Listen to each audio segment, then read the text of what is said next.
ஆட்சியிலும் பங்கு, அதிகாரத்திலும் பங்கு. இந்த வார்த்தைகள் தமிழ்நாட்டு அரசியலில் தொடர்ந்து ஒலித்துக் கொண்டுதான் வந்திருக்கின்றன.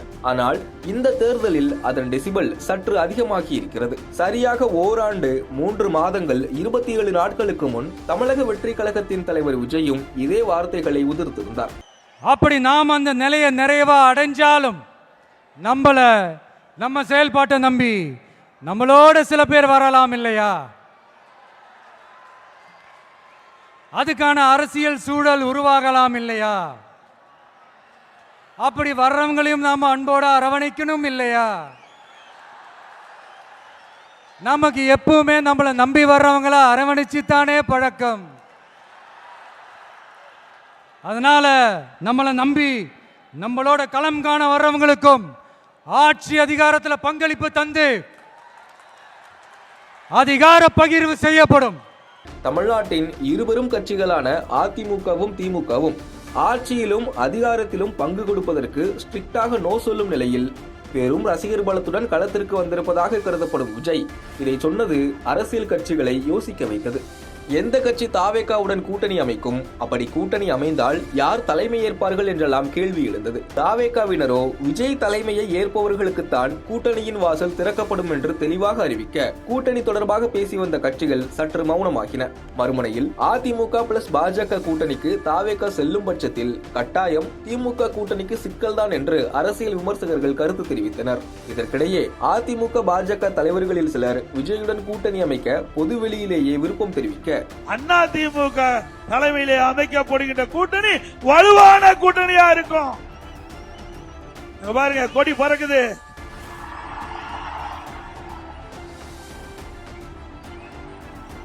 பிள்ளையார் சொல்லி போட்டாங்க, எழுச்சி ஆரவாரம். ஸ்டாலின் அவர்களே, குமராபாளையத்தில் நடைபெறுகின்ற கூட்டத்தினுடைய ஆரவாரம் செவிய தொலைச்சுக்கிட்டு போகுது. தாவேகா மட்டும் மௌனமாகவே இருந்தது. தாவேகாவை மையமாக வைத்து திமுக கூட்டணியில் அங்கம் வகிக்கும் காங்கிரஸ் கட்சியின் முக்கிய தலைவர்களின் கருத்துகளால் சலசலப்புகள் ஏற்பட்டன. ஜனநாயகன் பட விவகாரத்தில் தாவேகாவை மிஞ்சி காங்கிரஸ் அதிகமாக குரல் கொடுத்தது காங்கிரஸ் தாவேகாவுடன் கூட்டணி வைக்க விருப்பமாக இருக்கிறதோ என்று கேள்வி எழுப்பியது.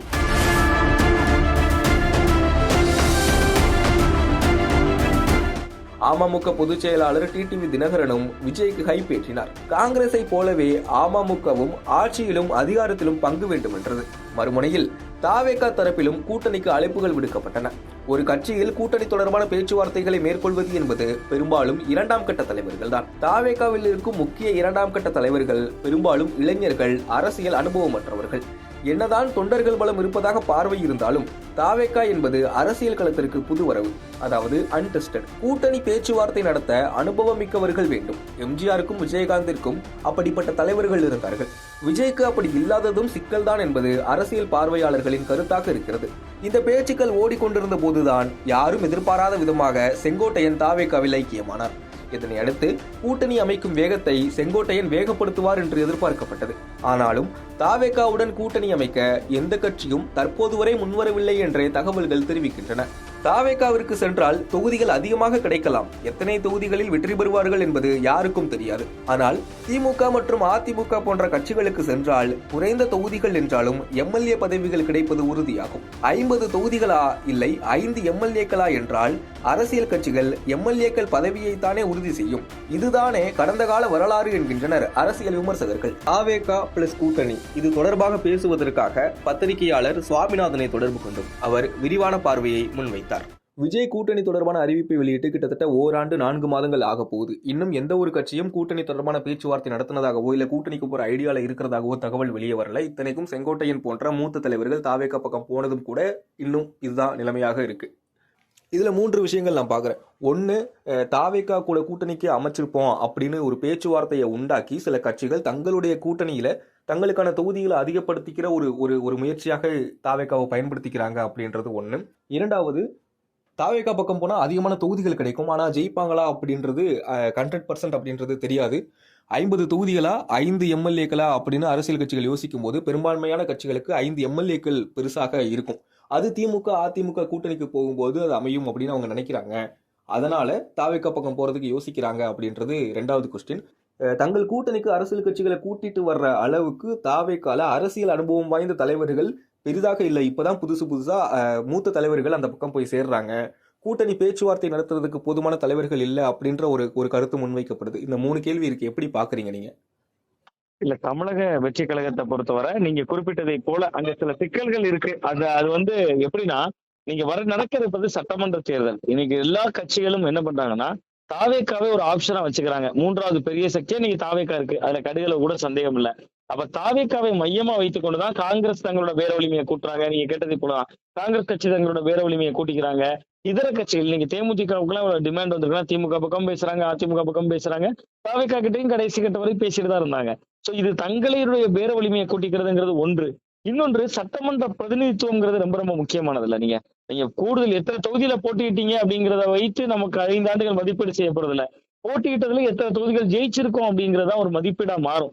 நீங்க எண்ணிக்கை முக்கியமே கிடையாது. அதுக்கு உதாரணம் சொல்றேன். கடந்த 2011 சட்டமன்ற தேர்தல்ல திமுக கூட்டணியில 63 தொகுதிகளில் போட்டிட்டாங்க காங்கிரஸ் கட்சி. ஆனா ரிசல்ட் என்னன்னா 5 தொகுதி தான் ஜெயிச்சாங்க.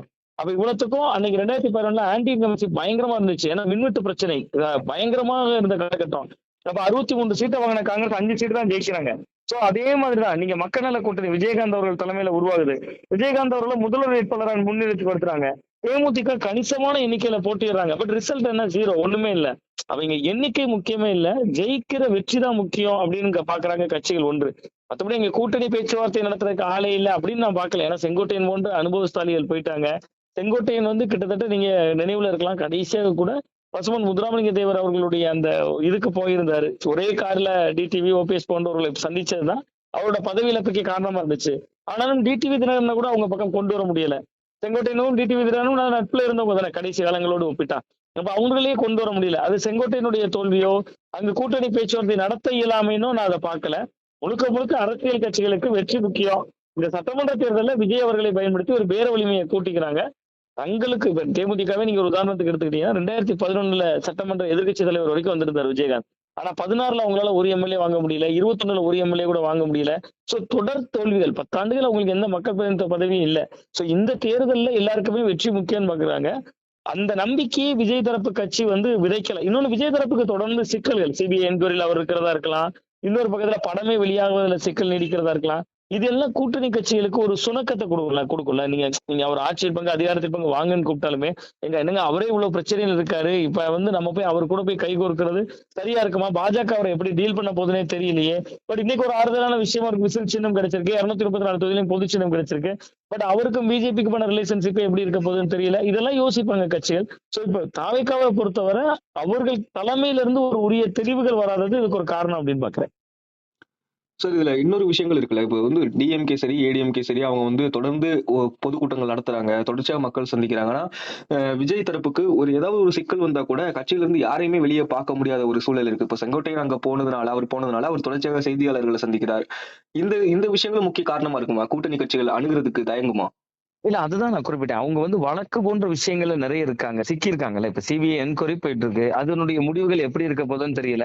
சிபிஐனுடைய அழுத்தத்துக்கு உட்பட போகிறாரா விஜய் தரப்பு கட்சி, அல்லது அது அந்த அழுத்தங்கள்லாம் மீறி செயல்பட போறாங்களா நமக்கு தெரியாது. அதே மாதிரி ஜனநாயகன் படம் ரிலீஸ் ஆக மாட்டேது, அதுக்கே குரல் கொடுக்க மாட்டாங்க. இது வரைக்கும் பொதுவெளியில் விஜய் தரப்பினர் இன்னுமே பேசல. விஜய் மட்டும் இல்ல, அவங்க கட்சியில இருந்து கூட அதிகாரப்பூர்வமா எங்களை முடக்குறாங்களா இல்லையா, நீங்க மத்திய தணிக்கை வாரியம் அவங்களுக்கு கீழே தான் தணிக்கை சான்று கொடுக்கணும். 5 பேர் கொண்ட குழு. அந்த குழு ஒரு கிடுக்குப்பிடி போடுறப்ப முதலமைச்சர் ட்வீட் போடுறாருல்ல, உங்களுக்கு முதலமைச்சர் போடுறாரு, அவர் பராசக்திக்கு பிரச்சனையும் வருது, அங்கேயே பல கட்டுகள் வருது, ஜனநாயகன் படத்துக்கும் பல கட்டுகள் வருது, சிஎம் ஒரு ட்வீட் போடுறாங்க, ராகுல் காந்தி எதிர்கட்சி தலைவர் அதே மாதிரி ஒரு ட்வீட் போடுறாரு. பட் பாதிக்கப்பட்டவர் போடணும்ல. அவங்க அந்த மாதிரியான விஷயங்கள் செய்யாதப்ப பிற கூட்டணி கட்சிகளுக்கு வர்றவங்களுக்கு அது மீதான ஒரு நம்பகத்தன்மை கேள்விக்குறியாகும்ல. நீங்க ஒரு முக்கியமான பிரச்சனை நேரத்துல களத்துல நிக்கணும், களமாடணும். அந்த இடம் ஒரு இடைவெளியா பாக்குறேன் நான். அதுல ஒரு விஜய் படத்துல ஒரு பிரசித்தி பெற்ற ஒரு டயலாக் இருக்கு, உசுப்பேத்துறவன்ட்ட உம்முனும் கடுப்பேத்துறவன்ட்ட கம்முன்னு இருந்தா வாழ்க்கை ஜம்முன்னு இருக்கணும் ஒரு படத்துல வசனம் சொன்ன மாதிரியே அரசியலை அணுகுறாங்க.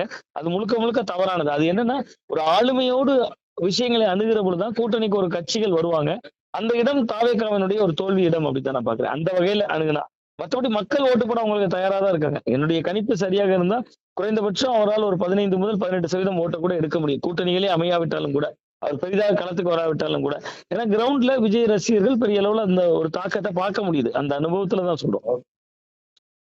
சார் செங்கோட்டையன் அவர்கள் சொல்றாங்க, நேத்து இந்த புதிய தலைமுறை இன்டர்வியூ கொடுத்ததுல 34% வாக்குகள் அப்படின்னு சொல்றாங்க. அது அது எப்படி பாக்குறது? அதை முழுக்க முழுக்க அவங்க கட்சியினருடைய நம்பிக்கையை ஏற்படுத்துவதற்காக சொல்றாரு. இப்ப செங்கோட்டையன் அவர்கள் 34 என்று சொல்வதே 4 முனை போட்டியில அவர் வெற்றி பெறப் போகிறார் என்பதை சொல்றாரு அவரு. அவ்வளவுதான்.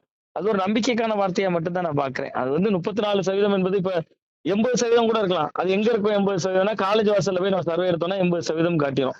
இதே நீங்க பொதுமக்கள் எடுத்தீங்கன்னா 17-18% தான் காட்டலாம். சோ இது செங்கோட்டையன் தரப்பினர் அவர் தாவேக்காவில் இருக்கிறார். அந்த கட்சியினுடைய முகமாக இன்னைக்கு தெரியக்கூடியவர்கள் முக்கியமானவர். அவர் 34% எங்களுக்கு ஓட்டு இருக்குன்னு சொல்றதுல ஆச்சரியம் இல்ல. அப்படிதான் நான் பாக்குறேன். அது ஒரு நம்பிக்கைக்கான வார்த்தையா சொல்றாரு. ஒவ்வொரு கட்சியுமே சொல்றாங்க, நாங்க தான் ஆட்சிக்கு வருவோம், எங்க தயவு இல்லாம யாருமே ஆட்சி அமைக்க முடியாது, நாங்க அவ்வளவு வெற்றி பெறுவோம் எல்லா கட்சியுமே சொல்றாங்கல்ல. அது போன்று செங்கோட்டையன் அவர்களுடைய நம்பிக்கை வார்த்தையா தான் இதை பாக்குறேன். தாவேக்காவினர்கிட்ட இது உற்சாகத்தை தரும், அவ்வளவுதான். பட் கிரவுண்ட் ரியாலிட்டி இங்க ஒரு 34% தாவேக்கா இருக்கான்னா நிச்சயமா இல்ல. ஒரு 17% வரைக்கும் இருப்பாங்க அப்படின்னு தான் நான் யூகிக்கிறேன். களத்தை பார்த்த ஒரு செய்தியாளர்னா நமக்கு இதுதான் தோன்றுகிறது. விரிவான தகவல்களை வழங்குனீங்க. நன்றி. ரொம்ப நன்றி, ரொம்ப நன்றி. தேர்தல் களத்தில் இன்னும் என்னென்ன நடக்கப் போகிறது பொறுத்திருந்து பார்க்கலாம்.